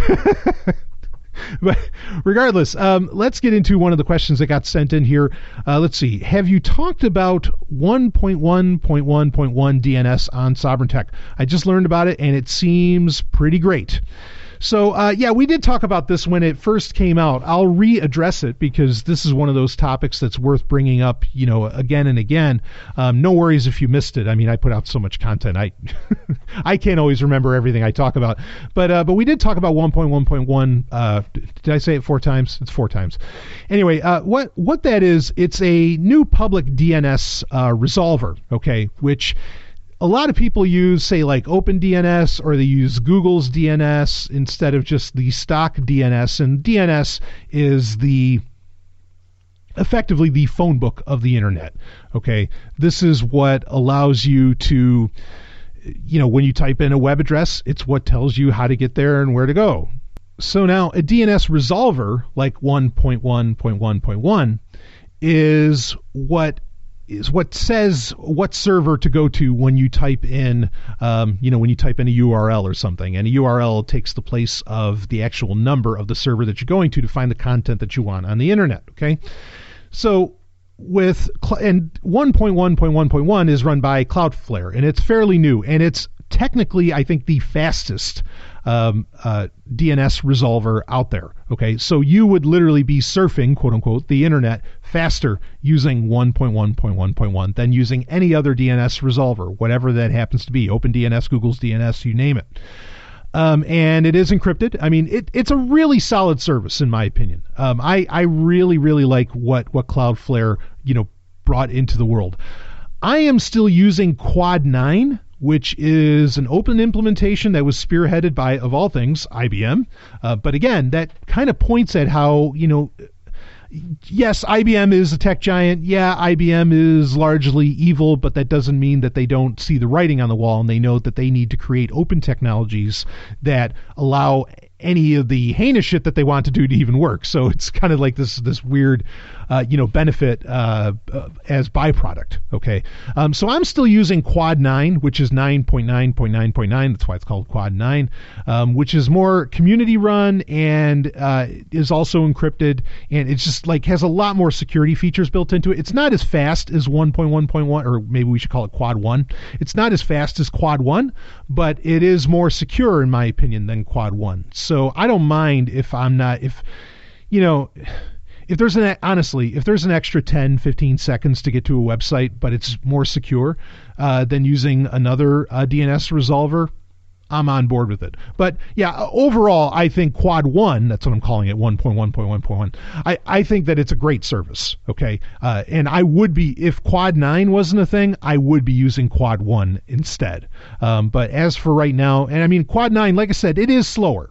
but I do think that it has more security baked in as far as a DNS resolver goes. But that's all that really needs to be said about Quad 1. The only major, it's amazing that it's more secure than I think OpenDNS and Google's DNS even. But at the same time, it's also faster than both of them by a few seconds anyway. It's significantly faster than Quad 9, but it is definitely still faster than anything else out there. You don't want to be using the stock resolver from your ISP. Okay, you never want to do that. I used OpenDNS for years. In fact, I was using that all the way up until that Quad 9 came out. And if Quad 1 came out first, I might even still be using Quad 1. But anyway, I do recommend Quad 9. That's what I go with. And you can set that up like, Quad 1 or Quad 9. You can set that up on your router, or you can set that up as machine specific. I like to set it up as machine specific, like in Windows settings or whatever, where that way, no matter where I go, I'm always accessing the internet through, Quad 9. When it's available. So anyway, great question to ask. It's always a good thing to keep an update on, because if I decided to switch from Quad 9 to Quad 1, I'd want you to know about that. But yeah, either one is really fine. I'm being just particular. So, all right, we'll be right back with some more Sovryn Tech. Woo!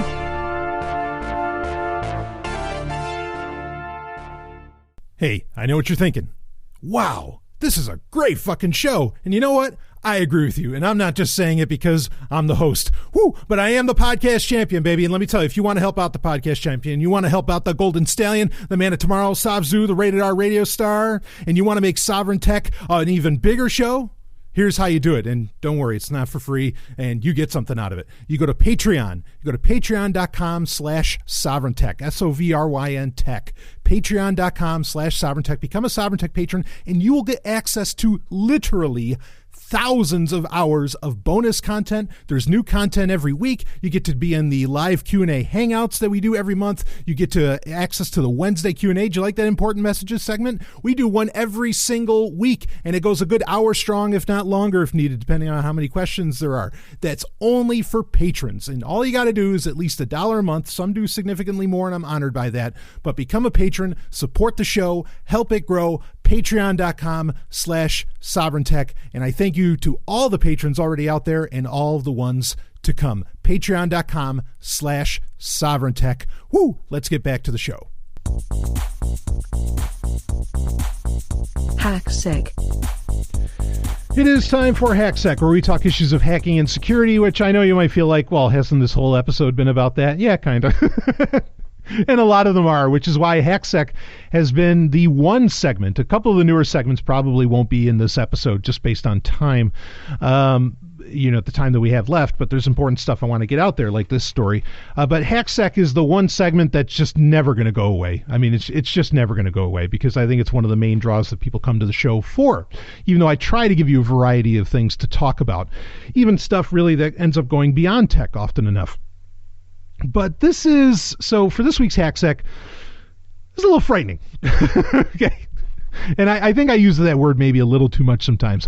But anyway, this is from the MIT Technology Review, and the title is Using Wi-Fi to quote unquote see behind closed doors is easier than anyone thought.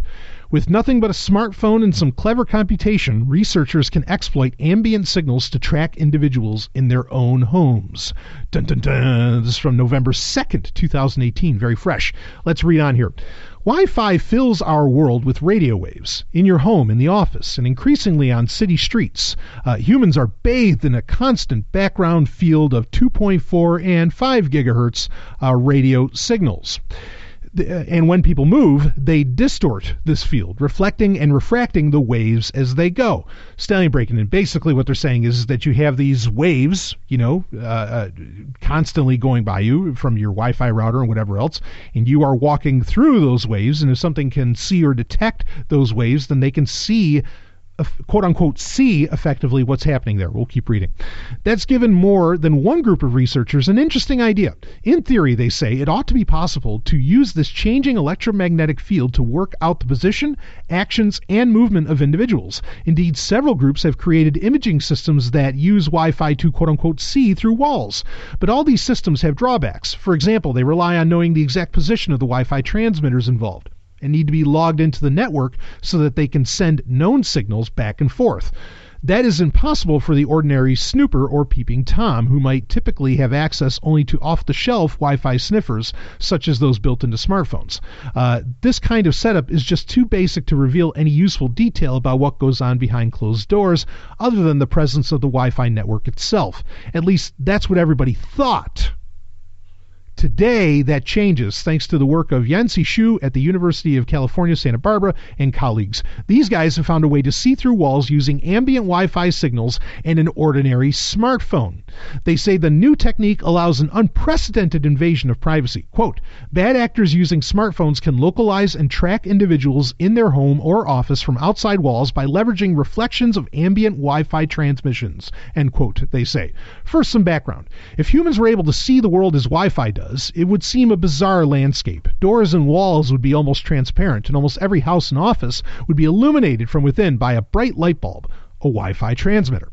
But despite the widespread transparency, this world would be hard to make sense of. That's because walls, doors, furniture, and so on all reflect and bend this light as well as transmitting it. So any image would be impossibly smeared with confusing reflections. But this needn't be an issue if all you are interested in is the movement of people. Humans also reflect and distort this Wi-Fi light. The distortion in the way it moves would be clearly visible through Wi-Fi eyes, even though the other details would be smeared. This crazy Wi-Fi vision would clearly reveal whether anybody was behind a wall, and if so, whether the person was moving. That's the basis of Xu and Company's Wi-Fi-based Peeping Tom. It looks for changes in an ordinary Wi-Fi signal that reveal the presence of humans. The challenge is actually even harder than described because Wi-Fi sniffers don't produce an image at all. The data that Xu and Co. use is just a measurement of the signal strength at a specific location. That doesn't tell you anything about the location of the transmitter. And without knowing that, it's impossible to say where any human that distorts the field would be. So, the first step in the researchers' approach is to locate the Wi-Fi transmitter. They do this by measuring the change in the signal strength as they walk around outside the target building or room. Indeed, they have created an app that uses the smartphone's built-in accelerometers to record this movement and then analyzes the change in signal strength as they move. In that way, it is possible to number crunch the position of the transmitter even in the presence of numerous reflections and distortions. It is even possible to work out exactly where the transmitter sits inside a house because floor plans of most homes and offices in the U.S. are downloadable from places such as real estate websites. So Stallion breaking in for a second. Basically, this isn't like a one-trick pony. This isn't just like some tricorder that they're holding up and, and they get some kind of reading. Like there are a lot of different things put together here. Now, granted, you could create a hub that would download the plans for the house that you're at and then would, also, allow for access to, say, the accelerometer of a nearby smartphone or something like that, which, as I've been calling smartphones for years on this show, it's just a block of sensors in your hand or pocket. And that's exactly what they would use, which would then let them know where the Wi-Fi transmitter is, which then gives them this incredibly, this incredible spying ability, via just simple Wi-Fi signals and waves. The researchers say that by walking back and forth a few times outside a room or building, they can reliably locate the transmitter. Quote, we found that consistency check across 4 rounds of measurements is sufficient to achieve room-level localization of 92.6% accuracy on average, end quote, they say. Having done that, it's just a question of waiting. Provided nothing moves inside the target building, the Wi-Fi signal will be constant, but any small movement changes the signal in a way that is straightforward to measure. Xu and Company show how various movements change the signal in different ways. For example, opening a door changes the field in 2 adjacent rooms and thus is straightforward to spot. Walking around creates large distortions, and even an action like typing creates small changes that a smartphone Wi-Fi receiver can pick up. The team go on to say that they have tested this approach using Nexus 5 and Nexus 6 Android smartphones to peer into 11 different offices and apartments that the team had permission permission to observe, many of which contain several Wi-Fi transmitters. Additional transmitters improve the accuracy of the approach. We see that with, quote, we see that with more than 2 Wi-Fi devices in a regular room, our attack can detect more than 99% of the user presence and movement in each room we have tested, end quote, say the researchers. It's not hard to imagine how a malicious actor might use this to work out of a building, or might use this to work out if a building was occupied or empty. The team say there are various defenses against this type of attack, such as geofencing Wi-Fi signals, but these are difficult to implement and have limited effectiveness. The most promising form of defense seems to be adding noise to the signals. The researchers are hoping to develop this in more detail in the future. In the meantime, this work suggests that the mere presence of Wi-Fi signals is a significant risk to privacy. Quote, while greatly improving our everyday life, wireless transmissions also unknowingly reveal information about ourselves and our actions, end quote, say Shu and Company. For the moment, this risk has been largely overlooked. That will need to change quickly. And I agree. This needs to change. Now, I'm not going to go so far as, there are people who will come out and recommend to you, and maybe there are listeners that believe this sort of thing, and if you do, you do. But there are people who will recommend to you that, oh yeah, there's these electromagnetic signals everywhere, and they won't say that they're a privacy risk, but they'll say that they are a health risk. And they'll want you to wear like this little thing around your neck that's supposedly like an electromagnetic field scrambler. They will tell you, like don't have a Wi-Fi router, connect all of your, connect all your computers via hardline, using Ethernet, right?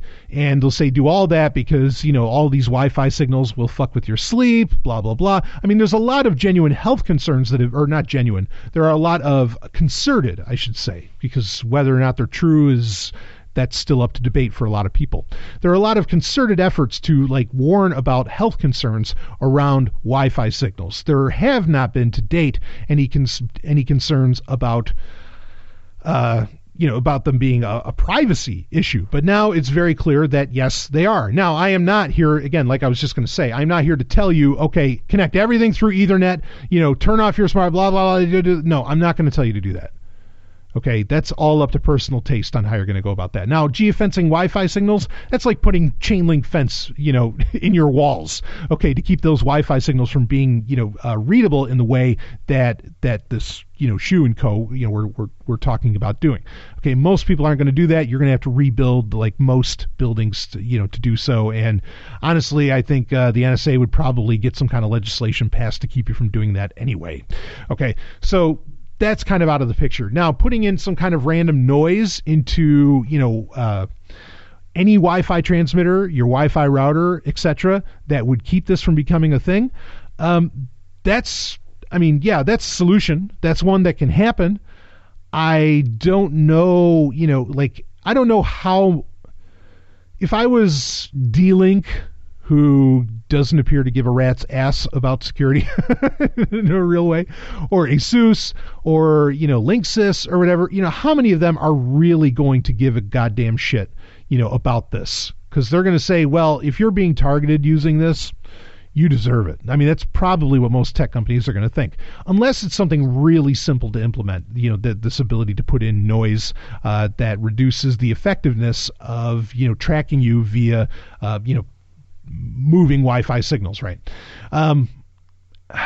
So I don't see that necessarily becoming a thing. I don't really have an answer for you. Okay, I mean, the only answer that you can do right now is, yes, you are going to have to get rid of those Wi-Fi signals in your house. Does that do anything if you're in an apartment building? Does that necessarily do anything about the person who has Wi-Fi next to you? No, so that's a very real problem. Yeah, I mean, that's the only thing you can say, but I am not going to tell you necessarily to do that. I have said for years on this show that, look, if you are actually a target of some kind of alphabet soup organization, government, whatever, there's not much you can do. They're going to get you, okay, if you're a target. Now, if you're not a target, there's a lot you can do, okay, including some of what we just said of, I guess connecting all of your computers with Ethernet. But, that's a funny thing is that I remember when I was younger, there are people saying that the reason, I mean, this is more conspiracy theory and not so well proven, perhaps, as what was described in this article. But there's the conspiracy theory that, 30, 40 years ago, there was a push, and it turned into a legislative push, to get rid of aluminum wiring in houses and switch to copper. Now, the story told is that aluminum wiring can expand and contract, and effectively there's a point where it can become a problem and it can like start a fire in a house. How many times that actually happened? This is where people get conspiratorial and they want to debate that it was such a small number that the whole idea that, you know, you needed to switch over to copper wiring seemed ridiculous. Now, what the conspiracy theorists, and I don't want to say that pejoratively, okay, but what the people that believe this would say to you is that the switch to copper wiring was that they would literally be able to track your movements within your house. They were saying, listen to me, they were saying this in the 80s, okay, at least, maybe even earlier, but I know it was at least in the 80s. This very same idea that they would track you through the electromagnetic fields of the electricity going throughout your house via copper wires. If they're right, I'm not saying they are, I'm not saying I believe it, but I'm telling you that like this is not a new idea, and that if they were right, then the Wi-Fi signal issue is moot. You can't even have electricity in your house because you're forced to have copper wiring now, right? And that was kind of the basic idea. Now, the way that gets easily debunked is that, well, wait a minute, but why exactly can't you do that so well with aluminum? Of course, then they'd say, well, it's because of that expanding and contracting is certainly real, and that doesn't allow for the efficiency of tracking what is going on through the electromagnetic, field, and, through the waves that are going throughout a house. You can go, you can do some real mind benders with this. Okay, so I'm not telling you what to do. This is one of those cases where I am just really trying to make you aware that this is a thing. It is quite real. And if you have privacy concerns at this level, first off, I'm going to assume you don't have a smartphone at all. And if you don't, fucking kudos to you. And I mean that from the bottom of my heart. I applaud you, sir, or ma'am, or Z. But if you want to go that far, or be aware of it, or do what you can to support technologies that maybe create some degree of noise. I don't know, I'm not that good of a scientist to know whether or not, like, if you moved, say you were being regularly tracked, if you move stuff or like furniture around in your house, say on a weekly basis, I'll tell you, when I was growing up, my mother made me, literally, I think every Sunday, we were moving. It seemed like we were completely redesigning the house every Sunday. And I was moving the china cabinet over here and then over here and over there. I don't know if that would put somehow thwart this to some degree. Maybe. But anyway, something to be aware of. We'll be right back with some more Sovryn Tech. Whew. What a world.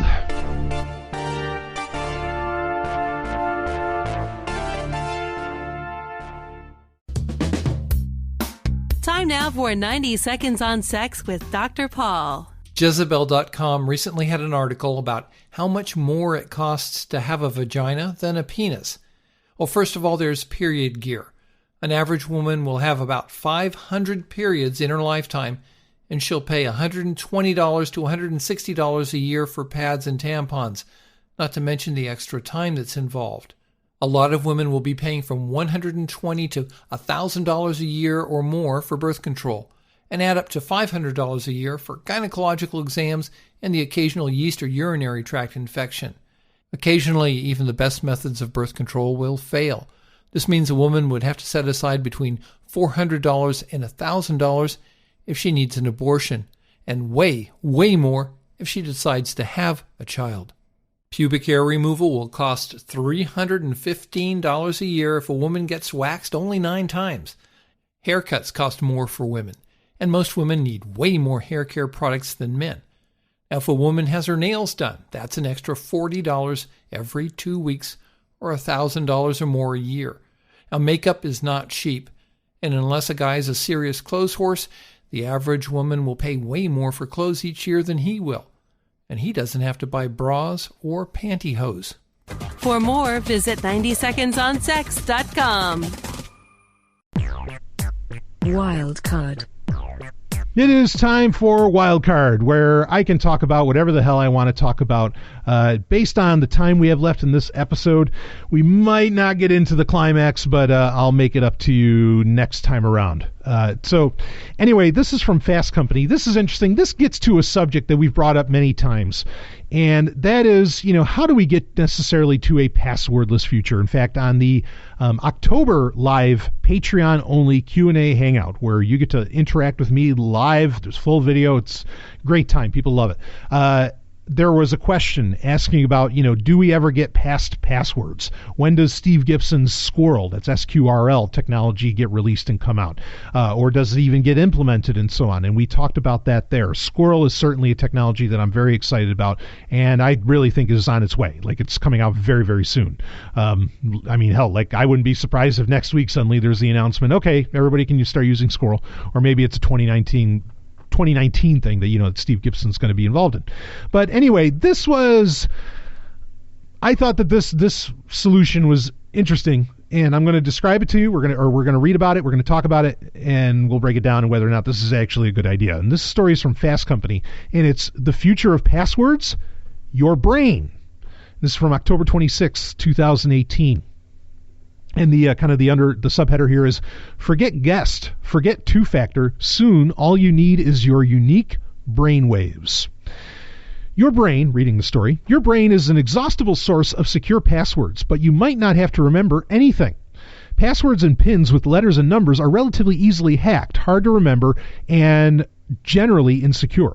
Biometrics are starting to take their place, with fingerprints, facial recognition, and retina scanning becoming common even in routine logins for computers, smartphones, and other devices. They're more secure because they're harder to fake, but biometrics have a crucial vulnerability. A person only has one face, 2 retinas, and 10 fingerprints. They represent passwords that can't be reset if they're compromised. Now, Stanley, I'm breaking in for a second.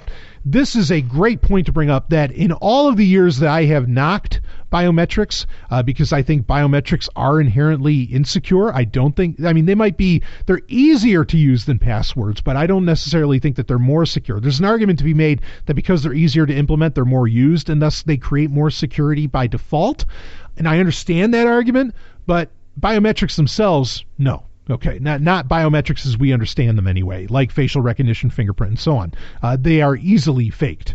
Okay, even though, but this is a good point. So a nipple can emulate your fingerprint, which happened on iPhones years ago. Okay, but this idea that, this is actually a limited, non-changeable security feature, that being you only have 10 fingers, 10 fingerprints, and so on. That's a very legit point to bring up against biometrics in general, or standard biometrics that we use today. Reading on, like usernames and passwords, biometric credentials are vulnerable to data breaches. In 2015, for instance, the database containing the fingerprints of 5.6 million U.S. federal employees was breached. Those people shouldn't use their fingerprints to secure any devices, whether for personal use or at work. The next breach might steal photographs or retina scan data, rendering those biometrics useless for security. Stanley, breaking in for a second. Now, the argument that would come up for that is that's why we're going to do 3D imaging. That way they can't so much do that. Yeah, but you could 3D print an eye, and that would fool the 3D imaging. So I don't think that that's, saying that we're just going to have better cameras is going to be a solution here. Reading on. Our team has been working with collaborators at other institutions for years and has invented a new type of biometric that is both uniquely tied to a single human being and can be reset if needed. When a person looks at a photograph or hears a piece of music, her brain responds in ways that researchers or medical professionals can measure with electrical sensors placed on her scalp. We have discovered that every person's brain responds differently to an external stimulus. So even if 2 people look at the same photograph, readings of their brain activity will be different. This process is automatic and unconscious, so a person can't control what brain response happens. And every time a person sees a photo of a particular celebrity, their brain reacts the same way, differently from everyone else's. We realize that this presents an opportunity for a unique combination that can serve as what we call a brain password. It's not just a physical attribute of their body, like a fingerprint or the pattern of blood vessels in their retina. Instead, it's a mix of the person's unique biological brain structure and their involuntary memory that determines how it responds to a particular stimulus. A person's brain password is a digital reading of their brain activity while looking at a series of images. Just as passwords are more secure if they include different kinds of characters, letters, numbers, and punctuation, a brain password is more secure if it includes brainwave readings of a person looking at a collection of different kinds of pictures. To set the password, the person would be authenticated some other way, such as coming to work with a passport or other identifying paperwork, or having their fingerprints or face checked against existing records. Then the person would put on a soft, comfortable hat or padded helmet with electrical sensors inside. A monitor would display, for example, a picture of a pig, Denzel Washington's face, and the text, Call Me Ishmael, the opening sequence of Herman Melville's classic Moby Dick. The sensors would record the person's brainwaves just as when registering a fingerprint for an iPhone's Touch ID. Multiple readings would be needed to collect a complete initial record. Our research has confirmed that a combination of pictures like this would evoke brainwave readings that are unique to a particular person and consistent from one login attempt to another. Later, to log in or gain access to a building or secure room, the person would put on the hat and watch the sequence of images. A computer system would compare their brainwaves at that moment to what had been stored initially and either grant access or deny it depending on the results. It would take about 5 seconds, not much longer than entering a password or typing a PIN into a number keypad. Brain Password's real advantage comes into play after the almost inevitable hack of a login database. If a hacker breaks into the system storing the biometric templates or uses electronics to counterfeit a person's brain signals, that information is no longer useful for security. A person can't change their face or their fingerprints, but they can change their brain password. It's easy enough to authenticate a person's identity another way and have them set a new password by looking at 3 new images, maybe this time with a photo of a dog, a drawing of George Washington, and a Gandhi quote. Because they're different images from the initial password, the brainwave patterns would be different too.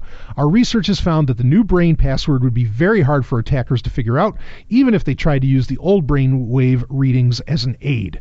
Brain passwords are endlessly resettable because there are so many possible photos and vast array of combinations that can be made from those images. There's no way to run out of these biometric enhanced security measures.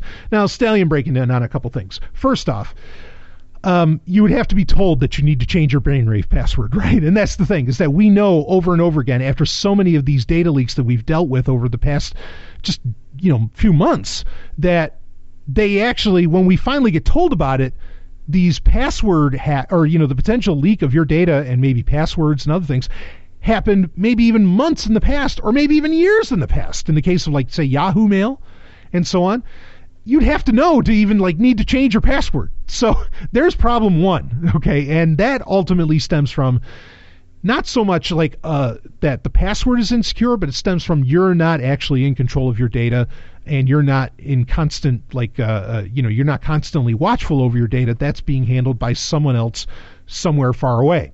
So there's the problem there. But I get their point of what they're saying here, that a brainwave is a biometric that is uniquely identifiable, but is, unlike everything else, changeable. A lot of people talk about using your heartbeat as a password and so on, but that's one that also can't be changed. And so, and I've talked about that in the past, the issues around using, your heartbeat and so on. But this is interesting so far, not to say that there aren't problems still. I want to read more, but there are other problems I want to tell you about that I'm sure these very smart people must have thought about, and they may think that they're just incredibly rare cases. But I don't know. Let's read on. As researchers, we are aware that it would be worrying or even creepy for an employee or internet service to use authentication that reads people's brain activity. Part of our research involved figuring out how to take only the minimum amount of readings to ensure reliable results and proper security without needing so many measurements that a person might feel violated or concerned that a computer was trying to read their mind. We initially tried using 32 sensors all over a person's head and found that the results were reliable. Then we progressively reduced the number of sensors to see how many were really needed and found that we could get clearer and secure results with just 3 properly located sensors. This means our sensor device is so small that it can fit invisibly inside a hat or a virtual reality headset. That opens the door for many potential uses. Stallion breaking in. That VR headset thing? Pay very close attention to that part of this. Anyway, a person wearing a smart headwear, for example, could easily unlock doors or computers with brain passwords. Our method could also make cars harder to steal before starting up. The driver would have to put on a hat and look at a few images displayed on a dashboard screen. Other avenues are opening as new technologies emerge. The Chinese e-commerce giant Alibaba recently unveiled a system for using virtual reality to shop for items, including making purchases online right in the VR environment. If the payment information is stored in the VR headset, anyone who uses it or steals it will be able to buy anything that's available. A headset that reads its users' brainwaves would make purchases, logins, or physical access to sensitive areas much more secure. So, okay, this is all coming out of Buffalo State University, by the way, or State University of New York and University of Buffalo, as far as where this research is being done. Now, let's be clear. I don't think there's a VR headset where the payment information was being stored, unless it's like a blockchain concept of that, but then, it's encrypted and there's a key exchange that has to happen there. I don't think there's a VR headset where that information is being stored on the actual headset itself. It's being stored by like banking information on some server somewhere else. So I don't necessarily see that as a problem. The issues here are that, like, if a person, as much as, okay, it's easy to change brainwaves in the sense that, now I'm not a neurologist, okay, so take what I'm saying for, I am somewhat of a cryptographer, but I'm not a neurologist. So take my word for what it is, okay?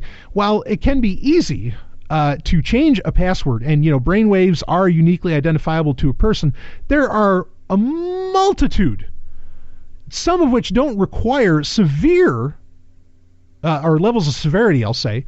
There is a multitude of head trauma that can very much alter a person's brainwave patterns. This is not science fiction. Okay, just as much as what these guys are describing, that they're able to do with brainwave passwords, the idea that your brainwave patterns can change, also is not science fiction. Okay, and it doesn't take much. I think, it's my understanding of it, something as simple as falling off of a bike. Now, you could say that might not be so commonplace, but we are entering, these are the same people who would probably argue, oh, in every city we need to be riding bicycles and blah, blah, blah, like, it becomes, as more people use bicycles, it becomes a greater chance, right? Bottom line being is that because various head trauma can change your brainwave patterns, you could effectively lose access to very important accounts that you set up with brainwave passwords. I don't know that this is the best idea. I hear this and I am still thinking, no, we need Squirrel, okay, where there is a separate, device with some kind of there's a completely separate hardware device that acts as your private key effectively, and that has at least a one-time password of some kind that would allow you to back it up. Now, if the brainwave password, if you had some kind of like major backup, that if you experience some kind of head trauma and your brainwave patterns change just enough to where you couldn't access whatever you locked with a brain password, if you had some kind of backup, okay, maybe that would work. But then that also, we do run into issues with ultra security with that, right? When that kind of thing is a thing. And to make matters worse is that now, I think for this to really work, they might be being a little, especially over time, if this were more implemented more, I think we'd find we'd need more than 3 little sensors in the right spot to really make this work abroad, okay? And that kind of is what's holding it back, is that if you've got a strap on, I think some people, when they would hear this, and understandably, they would instantly think, oh, holy shit, this is, they're going to implant this stuff into our heads, and then they're going to be able to read our minds and blah, blah, blah, blah, blah, blah, blah. Well, if they have to put 32 sensors in your head, no one's going to get 32 sensors put into their head. It's questionable that they'd even get 1, but I don't think they'd ever get more than 1. So you'd have to boil it down to even 1. So even that they got it down to 3 is not good enough for this to turn into in my opinion, turn into a nightmare scenario, turn into some dystopian scenario. Folks, we already live in a dystopia. Okay, like you just don't want to admit it. You're already in a dystopia. So thinking that it's just going to get worse, sure it can, but like you're already in it, and this is how it's gotten.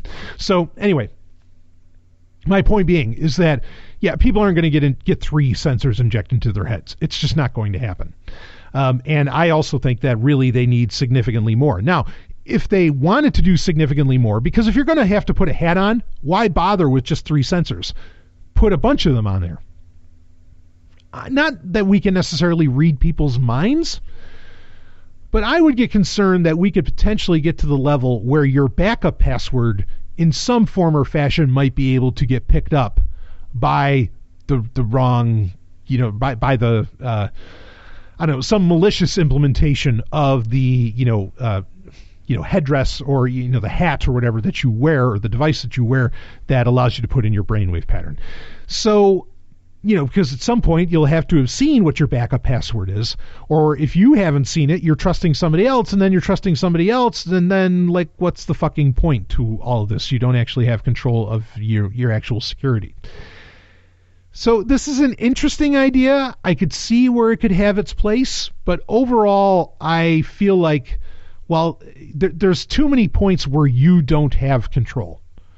Okay, you need to, because like there's still, and they even admit to it, there's still the possibility that someone could get access to the brainwave to the pattern that makes up your brain password through, an exploit, in a server leak. So I don't see it. Like I don't see this as being like it's a better biometric than the others. But to me, and yes, it's changeable, which is kind of the main selling point here. But to me, this requires a lot of infrastructure that I just don't know that people would really accept. And I feel like that it's really not resolving a lot of the major issues that we have and the genuine security concerns we have. I feel like this would be something that like Samsung would release and then nobody would ever actually use. Like that's really what this feels like to me. I'm not saying it's not brilliant work. It is. Okay, obviously. So I don't want to insult it in that way, but I am saying that this does not feel, it's more secure than biometrics, but then I never thought biometrics were secure in the first place. And so to the Golden Stallion, in my opinion, it's not real security. And I think I think there are a lot of unseen potential problems with this that even only I can begin to imagine. And not saying that I'm that brilliant. Okay. So yeah, no, this is a no-go in my opinion. Brain passwords, not the direction to go. Doing more 2FA and, having actual like separate hardware devices that handle a lot of our security, YubiKeys, right? Squirrel, go down the list of it. That's where things get a lot more interesting. We need to get away from this concept of biometrics in general for a lot of reasons, including just the ability for you to pass on, say, your digital life if you want to pass it down to your inheritors or something. We just got to get away from biometrics. Like it's a bad idea. I've never said it was a good idea. Just we'll run away fast. So anyway, what a great note to end the show off on.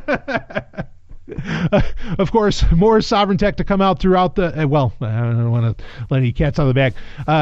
I will see you next week. If you want to become a patron, you want to support this kind of very independent content, I guarantee you nobody gets to say to the Golden Stallion what comes out of his mouth, baby. If you want that, you go to sovryn.to.com, you become a patron, okay, and you can get your hookup, and I do. You'll get access to thousands of hours of content, as well as new content, whole new podcast series. There's the Game Talk podcast series. There's the User podcast. It's such, as one patron told me, it's the most exciting place on the internet. Sovryn Tech Patreon feed. You got to jump on it. Woo! Go to sovryn.to.com. All right, I will see all of you on the other side. You just experienced Sovryn Tech. Go to sovryn.to.com. That's SOVRYN tech.com. And connect with us there. Find links from today's show and catch our podcast feed. Sovryn Tech is copy heart. Copying art is an act of love, and love is not subject to law. So please share the show however you like. Welcome to the evolution.